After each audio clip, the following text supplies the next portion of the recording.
All right, Shalom. First and foremost, we're going to start off by giving our praises and glory to Yahweh, Yahweh, Ba'ashim Ba'ashem Yahawashi, Yahushai, Ba'ashim Ba'ashem Rakakwadash. Rakakwadash. Double honors to the apostles and elders of Yesharada that rule well. And salutations to your Akim out there in the highways and the byways, preaching his word in truth and in sincerity. And today we're just going to do a quick lesson, and it's going to be on ruling our spirit.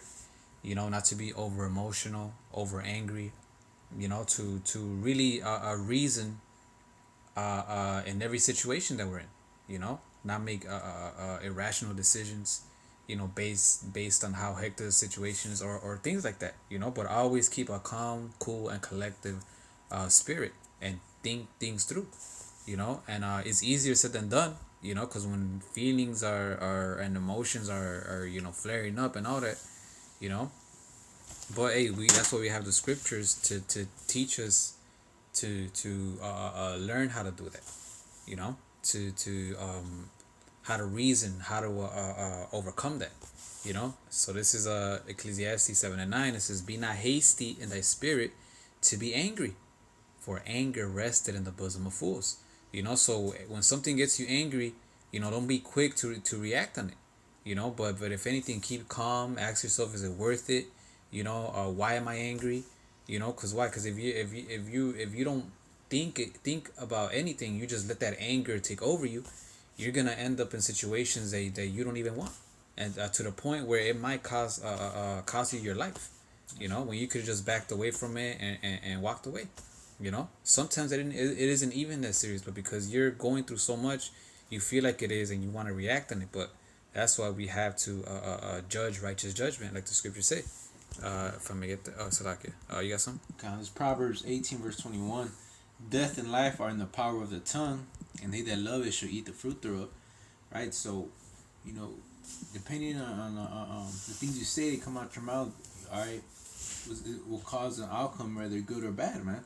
And if you're in an angry state where you can't ration properly, you're gonna spew out something a fool will say, man, and you put yourself in a bad situation where you could just, use discretion and defer that anger, as the scriptures tell you, man. Matter of fact, I'll get that real quick while you get that. This is the book of Proverbs 19 and 11. The discretion of a man deferreth his anger, right? Meaning what, man? He's not gonna let the anger overtake him, man. Mm-hmm. Right? You know, because like the brother Matt read right now, anger rested in the bosom of a fool. All right, fool can comprehend reasoning. All right, yeah. He's impulsive, man. All right, he can't rule his spirit and discern the situation, man. As a righteous judge, like the brother said, man. And it says, it is his glory to pass over a transgression. Right. That's what the scriptures tell you, man. Be ye angry and sin not. Because you could be angry at folly. The scriptures tell you that hate wickedness or vehemently, or something along those lines. So we're supposed to abhor sin, man. You know, but at the same time, we're not supposed to let our emotions, put us in a situation where we could be harmful, hurt, and affect other brothers as well. All right, that's what scriptures tell you, man. Walking out with a mighty man, or what it says, with a bold fellow. With a bold fellow, man. Cause you could go ahead, bro. I don't know, cause what a bold fellow is just gonna do whatever the fuck he wants. Get angry when he wants, start fights when he wants, and you know, you don't want that. Be around people like that, and you yourself don't want to be that type of individual. You want to be someone that thinks things through. You know, that's what a lot of people don't do that nowadays. That's why a lot of people get killed. A lot of people get in situations they could have avoided because they just run on emotion. You know, this is John 7:24. It says, "Just judge not according to the appearance, but judge righteous judgment." And that's what we're supposed to do. We have to we have to strive to the best of our ability to keep our emotions intact, and and judge righteous judgment. Still keep our integrity and our faith towards the law, statutes, and commandments of Yahweh Bashim Yahushai, and deal according to it. No matter how angry something gets us, no matter how off our square something tries to get us, to realize, okay, how hey, one thing that helps is what will Yahweh Shai have done. Ask yourself that. What did the scriptures say? When somebody's angry and is ready to fight, is it worth it? You know, can you avoid it? Are you know, instead of of course if he's already attacking you, yeah, you defend yourself. But prior to that, what are you looking at? Ooh, yeah, you don't always have to say I ain't looking at shit, or give a rough answer, but it's oh no, my bad, bro. I was just looking past you. I wasn't even looking at you. You know that that's how we're supposed to rule. Yeah, we're men and all that, and sometimes if you want to be in that spirit, like nigga, you're not gonna punk me, but hey, is it really that serious? You know. Right. Exactly. Is Proverbs 15:1? A soft answer turneth away wrath, but grievous words stir up anger. Right, and that's what these people don't understand the spirit, man.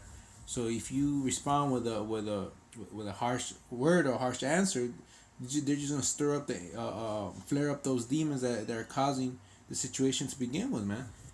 Right, and then what does Scripture tell you, man? He that had no rule over his own spirit is like a city that is broken down without walls. Meaning, anybody who come and mess with you, man. Yeah. If someone could easily tick you off, they could manipulate you, man. They can just ruin your whole day. Hey, there's a saying in the world that says if somebody can make you angry, they can control you. Because they'll know how to get under your skin. They'll know how to make you react the way they want to react. But when you have that common collective spirit and that rule over your spirit, people won't know what to do with you. That's why Esau Edom get he that's why we're a threat to him, because we don't act on emotions, and we don't do that. So he actually he doesn't know what to do. He puts all this stuff to try to sway us, try to get us emotional, try to take us off our square, whether it be too sad or love too much, because there is a thing about loving too much, especially the wrong things. Too angry. But when we're common collective and we reason instead of acting the way Esau Edom wants to act, it puts him in a situation like, shit, how the fuck can I get these guys? And especially in the times that we're coming in. The times we're coming in, hey man, we got to be on our P's and Q's and literally move according to wisdom. Isaiah, what is it, the 36th chapter, if I'm not mistaken? Or 33rd, was his wisdom and knowledge to be the stability of thy times. If you're emotional, you're not going to act according towards wisdom and knowledge, and you're going to get yourself killed out here in these days, man. So we gotta practice and strive to the best of our ability to rule, or to learn how to rule our spirit, so we would know how to maneuver to the best of our ability according to the words of Yahweh Bashim Yahushai instead of our own emotions. I got one real quick. It's Matthew 10:16. It says, "Behold, I send you forth as sheep in the midst of wolves." So that also tell you, man, we're just sheep, man. We already are prey because we depart from sin, man. Yeah. Hey, the Lord, he has us in a situation where we're vulnerable without Him. So if we act outside the Scriptures, man, then that's when evil comes our way, man. Mm-hmm. All right, we gotta follow according to what the Scriptures tell you, man. We're not here to fight or be tough guys. We're just here to preach the word. So keep going. It says, "Be therefore wise as serpents and harmless as doves." Right, so we gotta walk with that wisdom that the Lord gave us, and harmless as a dove. Now it's not always gonna happen, but that's what the scriptures say. This is Romans 12:18. It says, if it be possible, to the best of your ability, as much as lieth in you, right, to the best of your ability, live peaceably with all men. If you could avoid trouble, avoid it. Now, like I said, sometimes people will test you, and they'll get to the point where you tried, and then they still wanna. That's when you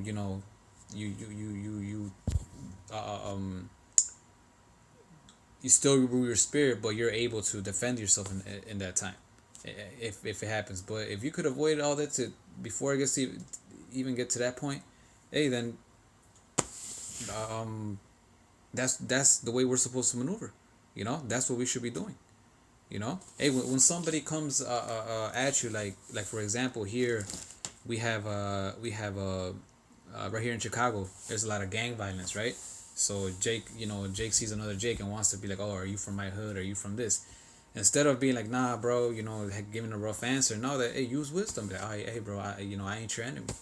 I know who our enemy is, and then you go in and it'll eventually, if you use the words correctly and if the spirit is dealing, it could lead to you edifying somebody. Like, because who is gonna talk like who talks like the way we talk? Who's gonna go? Oh, you're not my enemy. I know my enemy. They're gonna be like, what the, when they hear some shit like that, like, what, this I never heard. Nobody say this. What are you talking about, bro? And then you tell them, it's like, oh shit, that's moving in wisdom, you know, instead of hell nah, you better not, I wish you nigga, things like that. That's what gets you in trouble. That's you not ruling your emotions, you know.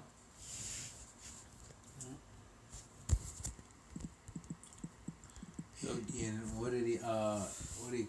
the Lord said about David, man, he moved with Wisdom. wisdom. All right, he was a mighty man.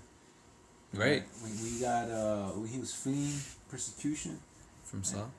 From Saul, he faced, I think it was an Ammonite king or something like that.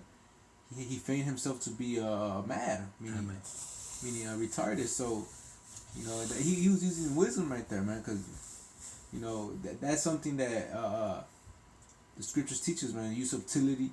All right, if you're in a jam, don't you're not always gotta play that mighty that strong persona all the time, man. Mm-hmm. Right. So like the scriptures before honor come in humility, man. Sometimes you gotta be humble in situations, man. Mm-hmm. That'll get you farther than anything else. If anything, you'll survive longer than these irrational, impulsive ass niggas. A lot of people have died simply because they couldn't give up a parking spot. Or because somebody stepped in their shoes. That's all of emotion and impulse. That's not ruling your spirit at all. This is Proverbs 16:32. It says, he that is slow to anger is better than the mighty. And he that ruleth his spirit than he that taketh a city. Because when you rule your spirit in all aspects, you know how to maneuver, and the way you move is gonna be so different, and it's gonna be full of wisdom, and people are gonna notice that. Like, they even show you that in the movies. The people that always the character that the people always get wooed off, get excited, is the one that's calm and collected during the battle, the brave one, yeah, and all that, So it goes a long way, and being able to rule your spirit makes you one of the best leaders. A very good leader, because you're gonna deal according to facts. You're gonna deal according to the scriptures, and you're not gonna go off emotion. They show you that a lot of times in the movies, somebody gets killed. You got some impulsive ass niggas. Oh, we gotta go get him back. We gotta kill him now. Then you have the wise and the guy with reasoning that's more calm. Like, nah, you relax. We'll get him, but it's not the time, because then if we do, they'll know and they'll ambush us and all that. So it goes a long way when it comes to ruling your spirit. Now, like we said, it's easier said than done. Because when those emotions are flaring up, it's hard. Right. But that's what we gotta keep practicing. Keep this in mind, so that it'll happen less than more. Well, I just want to say this.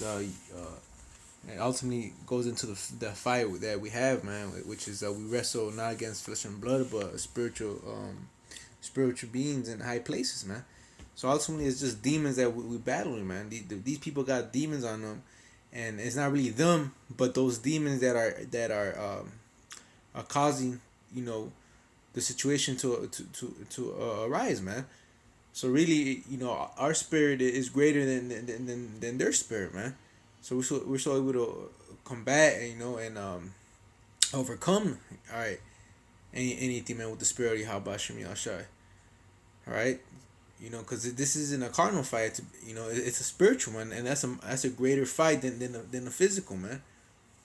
That's scripture tell you, man, to walk in the spirit, and you're not supposed to fulfill the lust of the flesh. Because the lust of flesh, what it bring envy, strife, such things that are carnal, man. But the spirit is a loving spirit, a peaceful spirit.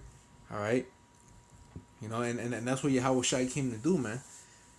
This is the peacemaker shall inherit the earth, man. Hey, an emotional individual cannot keep the laws, statutes, and commandments. They'll get offended, they'll get too fed up, and because they're too over emotional, they'll end up leaving the truth. They'll end up bugging out.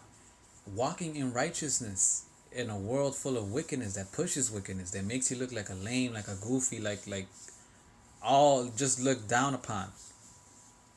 That and still keeping righteousness, that's you ruling your spirit. That's part of you being able to rule your spirit, because it doesn't feel good when you're rejected, at all. But we have to suck it up until the Lord comes back and sets things right, because we gotta understand that we're in this wicked society, So that also goes into you being able to rule your spirit, because you're not gonna react on emotions. You're not gonna react on what people think about you. You're still gonna stay faithful to Yahweh Shem Yahushai and keep your integrity towards Him, and keep the law, statutes, and commandments no matter what people say, That's it. Hey, so with that, hopefully, brethren, we're edified. We're gonna end it by giving our praises and glory to Yahweh, by Hashem Yahweh Shai, by Hashem Rakakwadash. Double honors to the apostles and elders of Yesharada that rule well, and salutations to Yakim out there in the highways and the byways, preaching His word in truth and in sincerity. Shalom. Shalom. Abba.